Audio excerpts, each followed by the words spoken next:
સિંધ મલકમાં જવું પડે તો આ નવગણ માટે શરમની વાત કહેવાય બેનીબા। જ્યારે આ રાના પરિવારમાં દુકાળ પડ્યો ને ત્યારે તમારા મા બાપે લીલા માથાના ખાતર વાવ્યા હતા, જેના કારણે આ નવગણ જીવે છે। અને હું જો તમારો દુકાળનો પાર પાડી શકું તો આ નવગણના રાજપાટ શા કામના જાહલવા? તમે મને જાણ ન કરી અને સિંધ મલકમાં ગયા, તમે ભારે કરી જાહલવા, તમે મને જાણ ના કરી।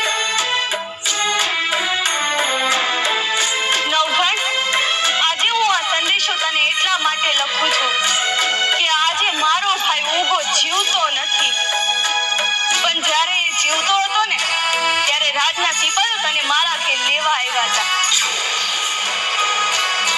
સાથે મારા બાપુએ સંદેશો મોકલ્યો હતો કે આય રાણી રાહ રાખીને વાત કરજો, અને નવગણ તારી જગ્યાએ મરવા માટે મારી માએ મારા ભાઈ ઉગાને તૈયાર કર્યો હતો। મારી માને રડતી જોઈ મારો નાનો ભાઈ ગોઠણ જવડો પણ મરદનો દીકરો હો, તેથી મારી માને કીધું તું કે માં રડતી નહીં, સાની રહી જા। રાજા નવઘણને ઉગારવો એ તો આપણી ફરજ છે। આ નવઘણને ઉગારવા માટે આ એક ઉગો તો શું, આવા હજારો ઉગા કુરબાન છે।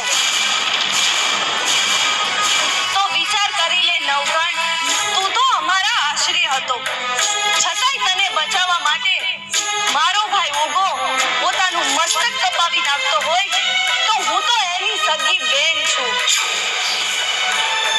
મને બચાવવા માટે તો એ આખું સિંધ સંધરાવી નાખે। આટલું બધું લખવાની જરૂર આ નવગણને ના હોય જાહલવા?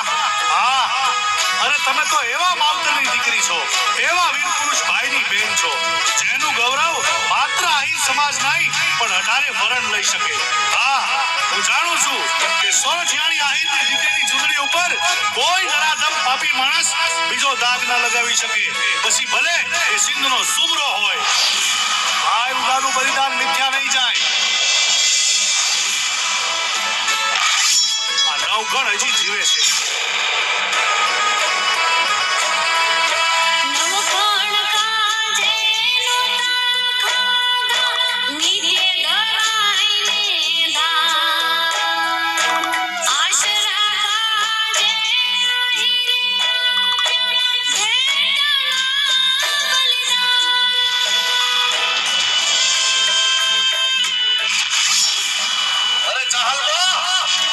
નવગણના રૂપમાં ભાઈ ઉભો છે હો।